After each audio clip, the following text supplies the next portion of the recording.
Praise the lord. Praise the Lord. ప్రభు అయిన యేసు క్రీస్తు ప్రశస్త నామములో మీ అందరికీ హోసన్నా మినిస్ట్రీస్ తరపున హృదయపూర్వకమైన వందనాలు తెలియపరుస్తున్నాను.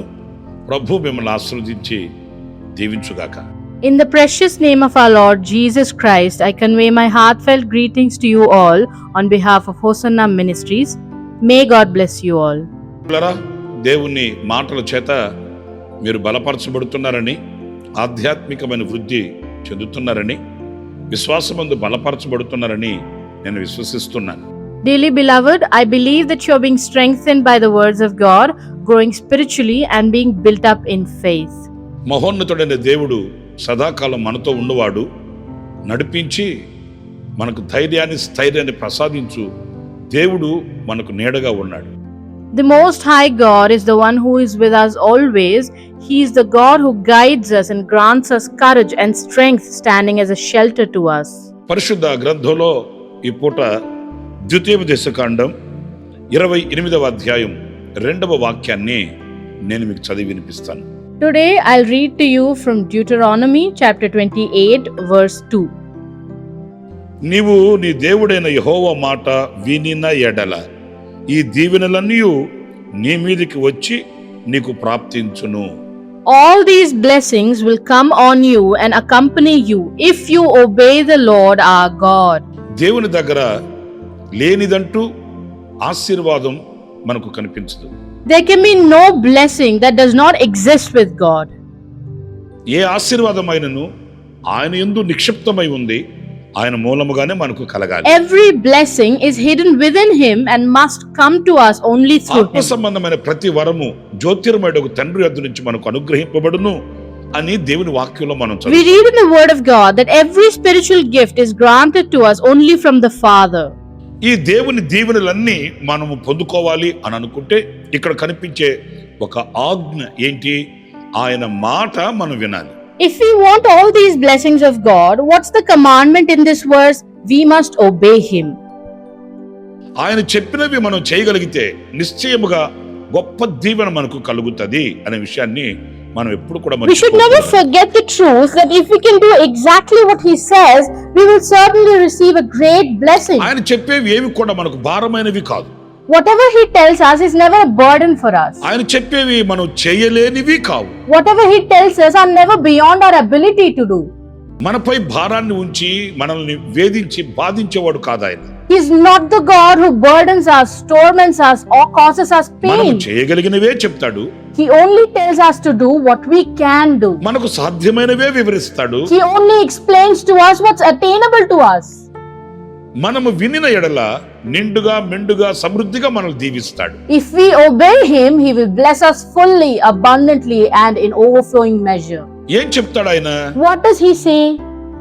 మత్తయి సువార్త 6వ అధ్యాయం 25వ వాక్యంలో ఇలా వ్రాయబడి ఉందండి. This is how it's written in Matthew chapter 6 verse 25. అందువలన నేను మీతో చెప్పున్నదేమనగా, ఏమి తిందుమో ఏమి త్రాగుదుమో అని మీ ప్రాణమును గూర్చి అయినను, ఏమి ధరించుకుందమో అని మీ దేహమును గూర్చి అయినను చింతింపకుడి. Therefore I tell you not to worry about your life, what you will eat or drink, or about your body or what you will wear. ఆయన మనతో చెప్పేది చాలా సులువైనది చూడండి. You see, whatever he tells us is incredibly simple. ఏమి తిందుమో ఏమి త్రాగుదుమో లేక ఏమి ధరించుకుందుమోనని మీ ప్రాణమును గూర్చి మీరు చింతించవద్దు. Do not worry of what you'd eat, what you'd wear, or about your lives. ఈ రోజున మన వేదన, మన బాధ, మన ఆలోచన ఇవన్నీ వీటిని గురించే కదండి. Today, all our agony, our pain, and our worries, aren't they centered around these very things?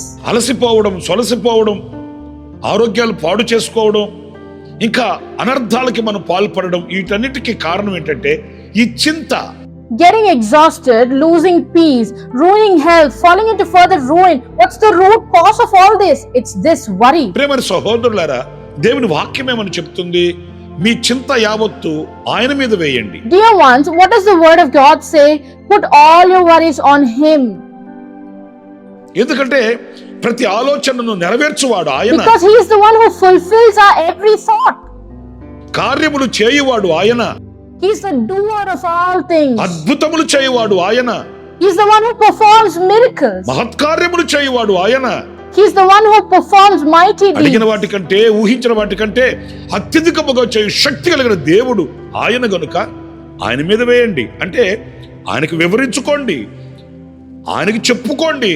ఆయన కార్యములు సఫలం చేయువాడు గనుక ఎందుకు చింతించాలి? He's a God who's powerful to do exceedingly and abundantly more than we can ask or imagine. And so cast your burdens on him, explain your situation to him, tell him everything, because he is who accomplishes all things. Why do we still need to worry then? కానీ ఈ రోజున మనకు అనవసరమైన చింతని, బాధని, ఆలోచనలు మన మనసులో పెట్టుకొని మనం కృంగిపోతుంటున్నామండి. But today we clutter our brains with unnecessary worries and pain and negative thoughts, causing ourselves to end up completely crushed. మీరు ఈ 26వ వాక్యంలో ఒక మాట చదువుతారు. I'll read the verse 26. ఆకాశ పక్షులను చూడుడి, అవి విత్తవు, కోయవు, కొట్లలో కూర్చుకొనవు, అయినను మీ పరలోకపు తండ్రి వాటిని పోషించుచున్నాడు. మీరు వాటికంటే బహుశ్రేష్ఠులు కారా? Look at the birds of the air. They do not sow or reap, store away in barns, and yet the heavenly Father feeds them. Are you not much more valuable than they? ఆకాశ పక్షులు చాలా అల్పమైనవి కదా. The birds are very insignificant, aren't they?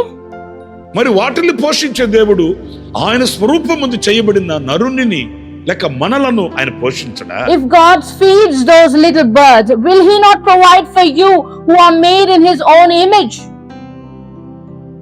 ఆకాశ పక్షులకు సంరక్షణగా నిలిచి భద్రతనిచ్చి కాపాడుతున్న దేవుడు మనల్ని కాపాడకుండా పోతాడా? If God stands as a shield and ultimate protector for the birds, will he leave you unprotected? మరి అలాంటప్పుడు మనం ఎందుకు Then చింతించాలి? in that case, why do we worry? గనుక చింతించవద్దు అని ఆయన మనకు సెలవిస్తున్నాడు. ఆయన మాటను మనం వినిన ఎడల దీవించబడతాం. Therefore, he tells us not to worry. When we listen and obey him, we will be blessed. మరొక విషయాన్ని నేను మీతో చెప్తాను. I'll share with you another point. మత్తయి సువార్త 12వ అధ్యాయం 36వ వాక్యాన్ని నేను చదువుతున్నానండి. Matthew chapter 12, I'm reading the verse 36. నేను మీతో చెప్పున్నదేమనగా మనుషులు పలుకు వ్యర్థమైన ప్రతి మాటను గూర్చియు విమర్శ దినమున లెక్క చెప్పవలసి ఉండును. But I tell you that everyone will have to give an account on the day of judgment for every empty word they've spoken. ప్రియులారా, ఈ వాక్య భాగంలో మనం గమనించవలసింది ఆయన మనతో చెప్పేది ఏంటంటే, Beloved, what we must observe in this and that he's trying to tell us is, వ్యర్థమైన మాట మన నోట రాకూడదు. no form of empty words should ever come out of our ఈ mouth. రోజున చూడండి, ఎవరికి ఏది తోస్తే ఆ మాటలు ఈ రోజున సమాజంలోనికి పంపుతున్నారు. Look around today, whatever enters a person's mind, they instantly speak and throw it into the society. ఇది ప్రజలకు ఎంతవరకు ఆశీర్వాదం? How can such words be blessing to anyone? ఈ మాటలు సమాజానికి ఎంతవరకు క్షేమకరం? To what extent can such words bring well-being to the ఈ society? మాటలు నా కుటుంబానికి, నా పిల్లలకు, నా కుటుంబపు వ్యవస్థకి ఎంతవరకు దీవెనకరము అని వివేచించట్లేదండి. They fail to evaluate whether these words are bringing a blessing to our family or our children or our family system. వ్యర్థమైన మాటల చేత కాలయాపన చేస్తున్నారు. Simply passing time with empty words. ఈ వ్యర్థమైన మాటల చేత దేవుని ఉగ్రతకు Through లోనవుతున్నారు. such idle words, people are falling under the wrath of God. ప్రతి మాటను ఆయన He ఆలకిస్తున్నాడు. hears every single word. ప్రతి మాటకు మనం లెక్క అప్పగించవలసిన వారమై ఉన్నాము అనే గ్రహింపు, అనే స్పృహ మనకు We ఉండాలి. must be aware and realize that we will have to give an account of every word we spoke. మనం మాట్లాడే ప్రతి మాట ఆశీర్వాదకరంగాను, Every word we speak should be filled with blessing, దీవెనకరంగాను, should be beneficial, కృపాసహితంగాను, should be gracious. ఇంకా ఒక్క మాట చెప్పాలంటే ఉప్పు వేయబడినట్లుగా ఉండాలట. To sum it up, our words should be seasoned with salt. అంటే మన మాట ఒక రుచికరమైనదిగా ఉండాలి. That is, our words must always be pleasant. మరొక మాట పరిశుద్ధ గ్రంథంలో మనం చదివితే, We read another verse in the Bible. మన నోట వచ్చే మాట ఔషధము వలె The ఉండాలి. words that proceed from our mouth should be like a medicine, ఒక రోగిని స్వస్థపరచగలిగిన ఔషధంగాను, like a medicine that could heal the diseased. కుప్పకూలిపోయిన కుటుంబాన్ని లేవనెత్తగలిగిన మాటగాను, Words that can restore an utterly collapsed family. అధైర్యపడిన వారిని ధైర్యపరిచేటట్లు Words that encourage the discouraged. చెడిన వారు బాగుపరచబడేటట్లు, Words that restore the broken. లోకానుసారమైన వ్యక్తులు దైవ దృష్టి కలిగిన వారై ఉండేటట్లు So that worldly minded may gain divine perspective. మన నోటి మాట ఉండాలండి. That's how our words should be. మనం మాట్లాడే స్వతంత్రత ఉంది కదానని ఎటుబడితే అటు మాట్లాడుతూ శాపానికి మనం గురి కాకూడదు, లేనిపోని అనర్థాలకు మనం బలి కాకూడదని దేవుని వాక్యం సెలవిస్తుంది. ఆయన మనతో చెప్పే సందేశం అదే. The word of God warns us that just because we have the freedom of speech, we must not speak recklessly and bring curses or uncalled disasters upon ourselves. That is exactly what he is telling us. తండ్రి పిల్లలతో మాట్లాడగలిగిన భాషను నేర్చుకోవాలి. A father must learn the language to communicate with his children. పిల్లలు తల్లిదండ్రులతో మాట్లాడగలిగిన భాషను అలవర్చుకోవాలి. Children must adapt to the language that allows them to communicate with their parents. మనము క్రైస్తవులమయ్యాం, ప్రభువును ఎరిగిన వారము గనుక దైవ భక్తి కలిగిన వ్యక్తులు మాట్లాడగలిగినట్లుగా మనం మాట్లాడగలగాలి. As Christians, we know the Lord. We must speak in a way that reflects godly people. అప్పుడే ఆ దైవ దీవెన మనకు కలుగుతుంది. Only then we will receive that divine blessing. మరి ఈ రోజున మీ మాటా శైలి, మీ భాషా శైలి ఎలా ఉంది? ఎలా దైవ సంబంధమైన మాటల చేత ఆశీర్వాదానికి యోగ్యులుగా, ఆశీర్వాదానికి నిలయముగా ఉంటున్నారు అనేది మనల్ని మనం విమర్శించుకోవాలని దేవుని వాక్యాన్ని బట్టి నేను మీతో చెప్తున్నాను.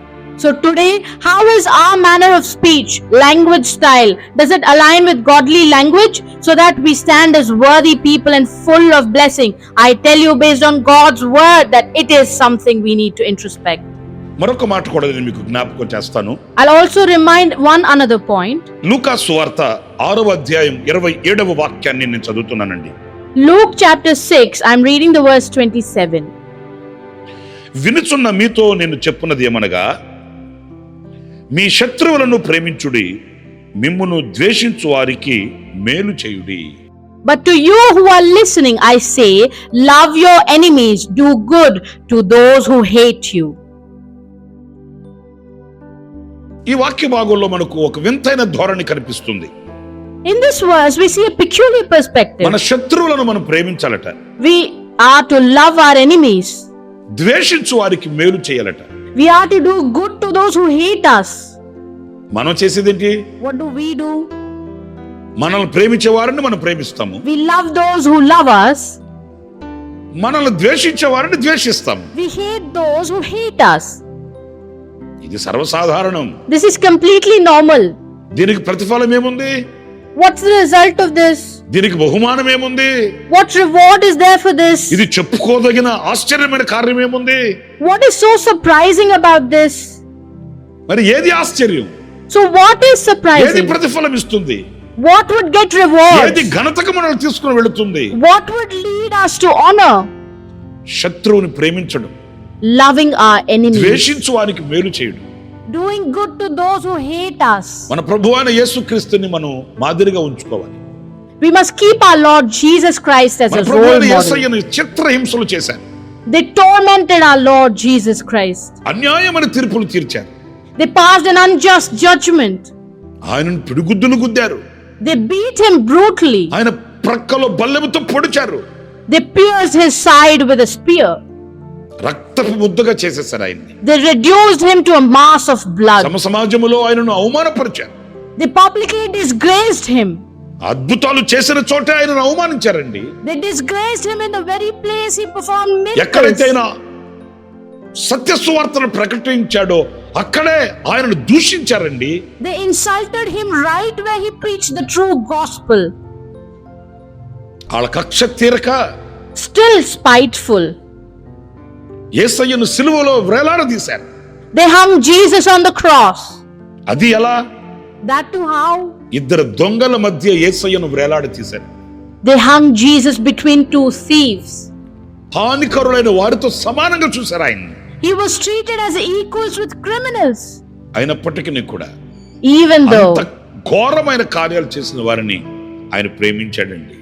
he loved those who did such horrific actions, ఆయన వారిని క్షమించాడండి. he forgave them. చేశాడు గనుకయే చెప్తున్నా, He says this because he has done it. శత్రువులను ప్రేమించాలి, Love the enemies. ద్వేషించు వారికి మేలు చేయాలి. Do good to those who hate you. ఒక్క చిన్న మాట చెప్తాను. Just a quick word. మనం ఎవరికి కీడు తలపెట్టకూడదు. We should not plot harm against anyone. మనం ఎవరికి కీడు చేయకు. We do not harm anyone. ఆ మేలు కూడా చేయలేకపోతే If we cannot even do good, కీడు చేయకుండా ఉండడమే మేలు చేయడం. simply avoiding to do evil is to do good. మరేదో మేలు మనం చేయకపోయినప్పటికీ కూడా Even if we cannot do that good deed, కీడును తలపెట్టకుండా ఉండడమే మేలు చేయడం. refraining from evil is to do good. ఆ మాత్రమైన మనం చేయగలిగితే If we can do at least that much, దైవ దీవెనలు పొందుకునే వారం అవుతాం. we'll be receiving divine blessings. దేవుని ఆశీర్వాదానికి పాత్రలం We'll అవుతాం. become worthy of God's blessings. ఆయన చెప్పినది చేసిన మనం ఆయన వలన ఘనపరచబడుటకు యోగ్యులుగా మనం మార్చబడగలం. If we obey Him, we are made worthy to be honored by Him. మరి ప్రార్థన చేసుకుందామా? So shall we pray? ఇలాంటి గుణగణములను అలవర్చుకోవడానికి ప్రభు పాదాల దగ్గరికి వెళదాం. Let's come to the Lord's feet to adapt such qualities. ప్రార్థన. Prayer. జీవాధిపతి అయిన ప్రభువా మీకు వందనాలు చెల్లిస్తున్నాను. Lord of life, praise to you. మీరు చెప్పున్నది మేము చేస్తే మేము దీవెన కలిగిన వారం అవుతామని సత్యవాక్యం మా ఎదుట నిలిచింది. Your true word is right before us, assuring that we'd be blessed if we practice what you said. నాయనా మేము దేనిని గురించి చింతించక, Father, without us worrying about anything, దేనిని గురించి మేము కృంగిపోకుండా, without being disheartened by anything, మీ మీద భారముంచి resting our burdens upon you, మేము మిమ్మల్ని స్తుతించని వారికి మాకు ఉండుటకు కృప చూపించమని వేడుకొనుచున్నాను. I pray that you grant us the grace to become those who praise you. వ్యర్థమైన ప్రతి మాటను గురించి మేము లెక్క అప్పగించవలసిన వారము గనుక, Since we must give an account for every empty word, వ్యర్థమైన మాట మా నోట ఉండకుండా ensuring we are free from any idle talk, కృపాసహితమైన మాట మా నోట ఉండడానికి కృప చూపించండి. grant us the grace to let our words be filled with grace. మా మాట ఉప్పు వేయబడినట్లుగా రుచికరముగా ఉండడానికి సహాయం చేయండి. Help our words to be tasteful, to be seasoned with salt. ఔషధము వలె ఉండడానికి కృప చూపించండి. Help our words to be like a medicine.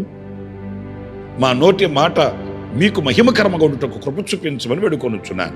I ask for your grace that every word we speak bring glory to you. ఆనాడు మా పితరుడైన యోబు నోటి మాట చేత కూడా పాపం చేయలేదు నాయనా. Back then our ancestor Job didn't even commit sin with his words, Father. అలాంటి ఆధ్యాత్మికమైన విలువలు మీరు మాకు అనుగ్రహించమని వేడుకొనుచున్నాను. I ask you to grant us such spiritual values. అంత మాత్రమే కాకుండా Not just that, మా శత్రువులను మేము ప్రేమించగలిగిన వారముగాను, that we may be able to love our enemies. మమ్మల్ని ద్వేషించు వారికి మేలు చేయు వారముగా మేము ఉండడానికి కృప చూపించండి. Show us grace that we may do good to those who hate us. మిమ్మల్ని మాదిరిగా ఉంచుకొని ఆ రీతిగా మేము బ్రతకడానికి సహాయం చేయమని వేడుకొనుచున్నాను. I ask for your help to live, keeping you as an example.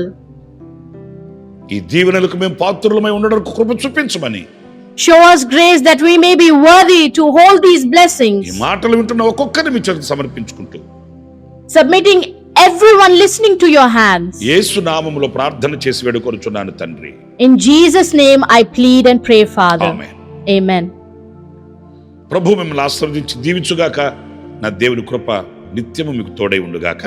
Amen. May God bless you all. May my God's grace always be with you. ఈ సందేశాలని ఇంకనూ అనేకులకు మీరు చేరువ చేయండి. ఈ ఛానల్ని సబ్స్క్రైబ్ చేసుకోండి. ఈ సందేశాల ద్వారా మీరు నిత్యము బలపరచబడాలని మనసారా కోరుకుంటున్నాను, వాంఛిస్తున్నాను. అలాగే మీరు అనేకులకు తెలియపరుస్తారని నేను విశ్వసిస్తున్నాను. దేవుడు మిమ్మల్ని దీవించుగాక. ఆమేన్. Please share these messages to many other people. Subscribe to this channel, and I wish these messages will continuously strengthen you. I also hope you will share these messages. May God bless you all.